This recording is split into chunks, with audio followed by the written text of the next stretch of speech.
Bonjour et bienvenue à cette quatrième émission ici sur Théovox au volet théologique. Et donc, nous avons entrepris une série de 5 présentations sur la question des origines selon la Bible. Et nous avons juxtaposé 2 récits des origines en particulier. D'un côté, nous avons parlé du récit selon lequel l'univers serait apparu de façon spontanée à partir d'un point infiniment petit, dense et chaud. Évidemment, on sait qu'on parle ici de la théorie moderne du Big Bang, avec l'astronomie qui nous parle ou qui spécule, je dirais, sur la formation du cosmos ou de l'univers, la géologie qui va spéculer sur la formation de la Terre et la biologie qui va spéculer, elle, sur la formation de la vie. Et le point commun de toutes ces disciplines est certainement que tout aurait évolué. C'est comme un leitmotiv qu'on entend continuellement dans tous les médias, dans les films de Hollywood, dans la bouche de tout le monde sur toutes sortes de plateformes. Et c'est comme si on ne se pose même plus la question par rapport à cela. Et donc, au commencement, il y a eu le Big Bang et tout a évolué à partir de cela. Et donc, ça fait un univers strictement matérialiste et on doit se poser la question, dans un tel univers, qu'est-ce que le bien et le mal? Où est-ce qu'on peut placer les valeurs morales dans un univers qui est venu simplement de la matière? Et dans un tel univers, il n'y a plus de standard absolu et les valeurs sont quelque chose en fluctuation constante. Et donc, de l'autre côté, nous avons vu le récit de la Bible qui nous explique ou qui nous témoigne de l'existence d'un créateur bienveillant qui a formé l'univers et qui lui-même est le standard absolu de bien et de mal. Donc, lui est un être moral, un être rationnel, un être éternel qui ne change pas et qui a conçu cet univers avec des êtres aussi moraux, donc qui ont la capacité de faire la différence entre le bien et le mal. Et cela est inscrit, j'ose dire, dans nos gènes d'une certaine manière. Et donc, le mal est défini à partir d'un tel point de vue, à partir du Créateur lui-même, à partir de ses lois. Quand il dit « tu ne tueras point », « tu ne voleras point »,« tu ne mentiras point »,« honore ton père et ta mère », ce sont des lois absolues. Et juste dans cette liste-là, il y a peut-être des gens là, qui disent « là, ça vient me chercher ». Pourquoi? Parce que ça nous pointe dans notre conscience. Et notre conscience nous rend témoignage que cette loi, elle est bonne, elle est juste. Et donc, ces lois aussi ne sont pas fondées sur un caprice arbitraire, mais sur une justice qui est éternelle, qui est attachée aussi à la personne de Dieu, puisque Dieu, la Bible nous explique ou nous révèle qu'il est un Dieu juste. Dans le psaume 119, verset 142, il est écrit « Ta justice est une justice éternelle et ta loi est la vérité. » Plus loin, au verset 160, « Le fondement de ta parole est la vérité et toutes les lois de ta justice sont éternelles. » Et donc, j'aimerais ramener la discussion de l'âge de la Terre dans ce contexte de moralité. Restez accrochés à cette idée-là de contexte de bien et de mal parce que je vais l'intégrer dans la discussion. Et aussi, j'aimerais parler du déluge de Noé. Et donc, avant l'avènement de la géologie moderne, les gens regardaient les roches sédimentaires. Vous allez voir apparaître ici le Grand Canyon, qui est un exemple de roches sédimentaires, c'est-à-dire ces strates de roches horizontales qui s'étendent sur des milliers de kilomètres. J'en ai vu ce matin en venant ici à Longueuil, juste avant d'arriver dans le tunnel Hippolyte-Lafontaine, il y a ces strates de roches sédimentaires. Et donc, avant l'avènement de la géologie moderne, les gens dans l'Occident qui étaient informés par la Bible c'était clair pour eux que ces phénomènes de roches sédimentaires étaient causés par le grand déluge de Noé. Aujourd'hui, par exemple, les gens regardent les mêmes roches et ils ne voient plus le déluge de Noé, mais ils voient les milliards d'années. Et donc, ces roches sont un indice pour nous de l'historicité du déluge de Noé. J'aimerais parler un petit peu de ça. Je suis un peu un maniaque là-dessus. Là.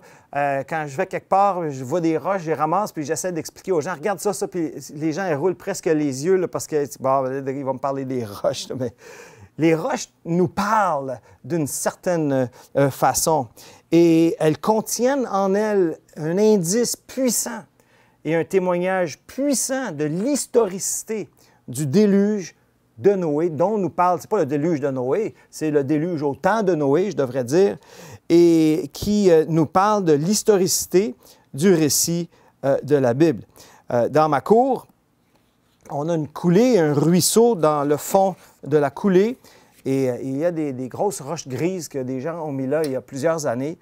Et quand on regarde de proche, on voit que ces roches sont justement des roches plates comme ça, qui ont été cassées dans une carrière, et qui contiennent des fossiles. Et j'avais pris des roches pour faire des marches en haut et j'avais dit à mon voisin, regarde, ici, il y a des fossiles. Et il était étonné. Il a dit, ah, ça doit avoir des millions d'années, cela. Et pourquoi il dit ça? Parce qu'aujourd'hui, on est dans ce récit des milliards d'années et sans réaliser qu'en fait, les fossiles sont eux aussi un témoignage puissant de la réalité, de l'historicité du déluge de Noé. On va définir c'est quoi des fossiles, juste pour que les gens comprennent. Ce sont des êtres vivants ou des organismes vivants qui sont pétrifiés. Ils sont devenus de la pierre. Et pour pétrifier un organisme vivant, ça prend des conditions spéciales, des conditions que j'appellerais anormales. Parce que normalement, un organisme vivant meurt, tombe par terre, et s'il tombe par terre dans la forêt, il y a toutes sortes de petits animaux qui vont venir, ils vont le manger, les vers vont venir, les mouches et toutes ces choses-là, il va se désintégrer. Ça ne prend pas beaucoup de temps. Donc, on ne peut pas le voir se fossiliser. Même chose avec les poissons. Ils tombent au fond de la mer et ils se font manger. La fossilisation témoigne non pas de longues périodes de temps. Les gens voient un fossile, ah, ça prend des millions d'années. Non, non, non, fossile, ça ne prend pas des millions d'années, ça prend des conditions particulières. C'est très différent. Ce n'est pas le temps qui va faire un fossile, le temps détruit l'organisme vivant, puisqu'il se décompose. Mais si tu as des conditions particulières, alors là, oui, tu peux penser fossilisation. Donc, très simplement, encore, j'ai une petite diapositive ici pour vous illustrer la chose. Premièrement, pour la fossilisation, ça prend une solution aqueuse, c'est-à-dire une solution avec de l'eau. Deuxièmement, ça prend de la boue. Pensez à du ciment. Le ciment, il n'a pas besoin de temps. Il a juste besoin de la bonne composition chimique. Donc, si tu mêles du sable avec de l'eau, il ne se passe rien, il va sécher. Mais si tu prends du sable, tu le mêles avec du ciment puis d'autres produits, tu mets de l'eau, là, ça prend pas longtemps qu'il commence à durcir. Ça durcit tellement vite, en fait, qu'il faut que tu te dépêches pour finir ton ciment. Ensuite, pour la fossilisation, ça prend de l'eau, ça prend de la boue, ça prend une solution, ça prend une boîte en bon québécois. Et ensuite, ça prend de la pression pour pousser. Et si on a ces éléments-là, lorsqu'un animal est pris là-dedans, eh bien, qu'est-ce qui arrive? La pression va tellement pousser et les minéraux qui sont dans la solution vont pénétrer l'organisme et lorsque la solidification va se faire, il va y avoir la minéralisation, la pétrification et le tout devient un bloc et la créature devient pétrifiée. C'est ça, un fossile. Et donc, ce que je viens d'expliquer, ce sont toutes des conditions qui se retrouvent dans le récit du déluge de Noé selon la Bible. Saviez-vous que 75% de la planète est recouverte de roches sédimentaires et que ça prend tous les éléments que je viens d'expliquer? Et pas juste quelques pouces, des centaines et des milliers de mètres d'épais qui nous parlent d'une ampleur absolument extraordinaire. Et il y a des fossiles partout. juste à Trois-Rivières, dans les roches, dans ma cour, il va y avoir des fossiles. Sur la route entre Trois-Rivières et Québec, vous allez voir à un certain moment donné, vous allez voir ces strates aussi horizontales de roches. Et à un moment donné, je m'étais arrêté pour aller voir si je ne trouverais pas quelques fossiles. Et évidemment, le policier, il n'était pas content avec ça. Et donc, il s'est arrêté, puis il me dit « Ça va bien, monsieur? » Puis j'ai dit « Oui, oui, qu'est-ce qui se passe? » Il était quand même poli. Puis je dis « Ah, mais je cherche des fossiles. » Puis « Ah, êtes-vous professeur? » « Ah, en quelque sorte. » Et puis j'ai expliqué un peu le déluge de Noé, puis j'ai montré, j'avais trouvé une roche avec un coquillage. J'étais très étonné de cela. Et donc, il y en a partout. Près de Kingston aussi, j'avais arrêté, j'étais en moto, je me suis arrêté, j'ai trouvé des fossiles dans les roches là. Et donc, ces fossiles, il y en a partout et ils nous témoignent de processus catastrophiques globaux à l'échelle de la planète. Et donc, lorsqu'on parle du déluge au temps de Noé, la Bible n'est pas la seule source d'informations. Il y a des centaines de récits dans des cultures à travers l'histoire et à travers le monde qui ont gardé l'héritage de cette histoire. C'est normal. Si Noé est sorti avec sa famille, bien, ses enfants ont raconté à ses enfants, à leurs enfants, à leurs enfants. Donc, dans la tradition humaine orale, il y a des centaines de récits du déluge. Et donc, la Bible n'est pas le seul. Mais ce qui est important pour nous, c'est que le déluge cadre dans un récit, dans une suite logique. Encore, excusez, je l'ai répété plusieurs fois, mais j'aime tellement théologique. Le déluge de Noé, c'est pas juste « Ah, il y a eu un déluge ». Non, non, il y a eu un déluge parce que Dieu faisait quelque chose, parce que l'homme faisait quelque chose, parce qu'il se passait quelque chose sur la terre. Et on revient au 7C de l'histoire de l'humanité, la création, premièrement. Ensuite, la chute, où est-ce que la méchanceté est entrée, qu'on appelle aussi la corruption. Et c'est ce qu'on voit dans Genèse au chapitre 6, au verset 5, où est-ce qu'il est écrit que Dieu vit que la méchanceté des hommes était grande sur la terre et que toutes leurs pensées étaient chaque jour portées uniquement vers le mal. Donc, c'était un monde où est-ce que tout le monde faisait le mal, tout le temps, pensait juste au mal. Et à un moment donné, le mal et la justice de Dieu ne peuvent pas coexister ensemble. Et il y a une limite jusqu'à où Dieu laisse l'humanité aller avant d'exercer des jugements. Et donc, ce déluge de Noé est un jugement. Ça nous dit que ces eaux aussi, des fois les gens ont une idée, ah, il pleuvait, l'eau a monté. Non, non, c'était des quantités d'eau catastrophiques. Et les eaux furent grosses sur la terre pendant 150 jours. La Bible nous dit que les eaux grossirent jusqu'à couvrir les plus hautes montagnes qui sont sous le ciel. Alors, le témoignage de Dieu dans la Bible, c'est qu'il y a eu un déluge global qui a détruit toute forme de vie et on retrouve l'évidence de ça dans les roches, dans les fossiles. Donc, les fossiles ne sont pas un témoignage de milliards d'années, ils sont un témoignage d'un cataclysme global à l'échelle de la planète. Et donc, qui est placé dans le temps aussi, au temps de Noé. Et lorsqu'on suit les généalogies bibliques et la chronologie biblique, comme on a vu dans la dernière émission, nous arrivons à il y a environ 4500 ans il y a eu le déluge de Noé. Et donc, on part de Noé jusqu'à Abraham, et d'un côté, ça vient jusqu'à nous, et de l'autre côté, on part de Noé jusqu'à Adam, qui nous donne l'ensemble de l'histoire de la Terre. Et donc, les gens ont cette idée aussi de l'arche de Noé. On voit cette image ici d'une arche qu'on représente pour les enfants, et quand la réalité, c'était pas du tout ça. J'ai une autre image ici d'une photo de l'arche de Noé, ou une réplique, si vous voulez, grandeur nature de l'arche de Noé, qui est au Kentucky, que j'ai visité, et qui est complètement... C'est pas juste un petit bateau, c'est un navire, donc il y avait de la place là-dedans, et c'est un sujet en soi. Mais j'aimerais aussi stimuler votre perception du déluge de Noé. J'ai quelques clips vidéo ici que j'aimerais vous présenter. Eh bien, la première ici, c'est du tsunami au Japon.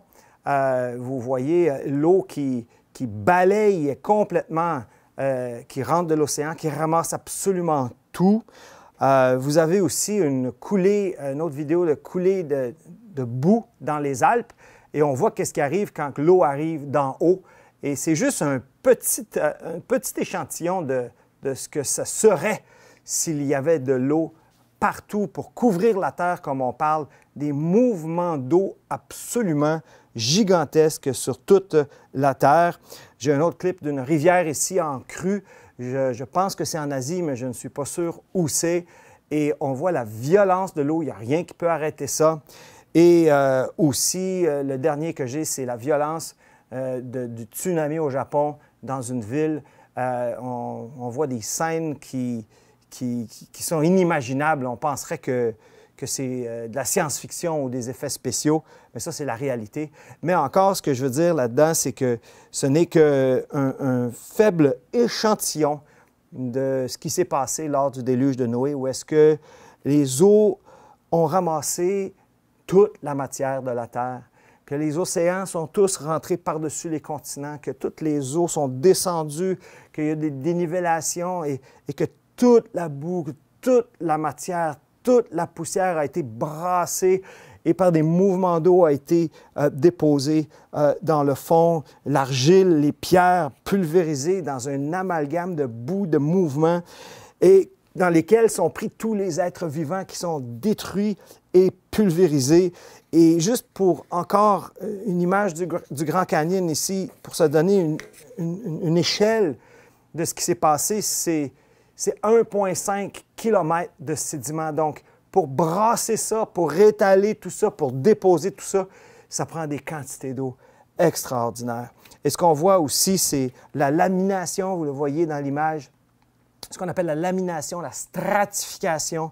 Eh bien, vous allez juste aller sur une plage où est-ce qu'il y a une rivière, où est-ce qu'il y a de l'eau en mouvement, la marée, et couper dans le sable, et vous allez voir les lignes de stratification, qui est la ségrégation des particules d'après leur densité. Donc, c'est exactement ce qu'on voit à petite échelle dans les rivières, sur le bord de la mer, et qu'on s'imagine que si c'était des eaux immenses qui feraient ça, bien, on verrait un phénomène semblable, et boum!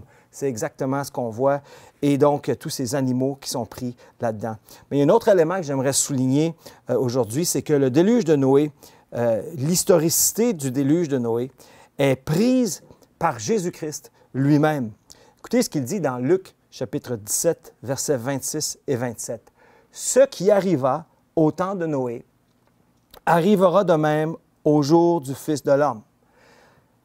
Les hommes mangeaient, les hommes buvaient, se mariaient, mariaient leurs enfants, donc la vie continue, jusqu'au jour où Noé entra dans l'arche, et le déluge vint et les fit périr tous. » Il y a encore ce même phénomène d'éloignement de Dieu, d'aliénation de Dieu, de révolte même contre Dieu, qu'on voit prendre de plus en plus d'ampleur. Et Jésus a dit qu'avant son retour, il va y avoir encore des jugements sur la terre. Donc, pour lui, c'est assez clair que le témoignage de la Bible relatait d'un déluge historique. Et donc, l'évidence sous nos yeux témoigne aussi de la même chose. Il n'y a aucune impossibilité inhérente à l'idée d'un déluge global. Et donc, l'histoire n'est pas un bruit sans direction, mais le dénouement du rapport du Créateur avec sa créature qui est révoltée. Et quand l'obstination de la créature atteint sa limite, c'est le jugement qui s'en vient. C'est ça que ça nous enseigne, le déluge de Noé. C'est pas pour rien que c'est dans la Bible. C'est pas pour rien que le témoignage des roches est autour de nous, et c'est pas pour rien que c'est complètement effacé de la conscience collective. Aujourd'hui, on a remplacé ça par des milliards d'années. Donc, c'est un appel à revenir à l'information que la Bible nous donne. Et donc, qui voudrait de toute façon d'un Dieu injuste, d'un Dieu qui laisse le péché régner comme il veut? Le même thème est repris par l'apôtre Pierre. Il y a 2000 ans, un homme qui a vécu avec Jésus-Christ, qui l'a vu faire ses miracles, qui l'a vu mourir, qui l'a vu ressusciter. Et il croyait aussi dans un déluge global. Et voilà ces paroles qui nous avertissent d'un jugement futur. Sachant avant toute chose, dans 2 Pierre 3, 3 à 7, « Dans les derniers jours, il viendra des moqueurs avec leurs railleries, marchant selon leur propre convoitise et disant « Où est la promesse de son avènement? La Bible dit qu'il vient, oui, où il est. Donc, cette attitude de moquerie envers la parole de Dieu. Car depuis que les pères sont morts, tout demeure comme le commencement de la création. Ils veulent ignorer que les cieux existèrent autrefois par la parole de Dieu. C'est de ça qu'on parle depuis quelques émissions. De même qu'une terre tirée de l'eau est formée au moyen de l'eau, et que par ces choses, le monde d'alors périt, submergé par l'eau. Donc lui aussi, il croyait à ce déluge global. Tandis que par la même parole, les cieux et la terre d'à présent sont gardés et réservés pour le feu. Donc ce n'est plus un jugement d'eau qui s'en vient, c'est un jugement par le feu, pour le jour du jugement et la ruine des hommes impies. Et j'aimerais terminer avec les premières paroles de Jésus. On parle du commencement, de la Genèse, de la fin et toutes ces choses-là. Mais quand on arrive dans l'Évangile de Marc, on est présenté à Christ, à Jésus. Et j'ai été frappé de voir ses premières paroles. Ça nous raconte toutes sortes de choses. Puis quand Jésus ouvre la bouche dans Marc, c'est ceci qu'il dit. Le temps est accompli. Le royaume de Dieu est proche. Repentez-vous et croyez à la bonne nouvelle. Donc, encore une fois, le Seigneur nous appelle à être réconciliés avec Dieu et son témoignage est vrai. Et donc, jusqu'à la prochaine émission, et je vous invite, on a une dernière émission de cette série, donc je vous invite à lire la Bible.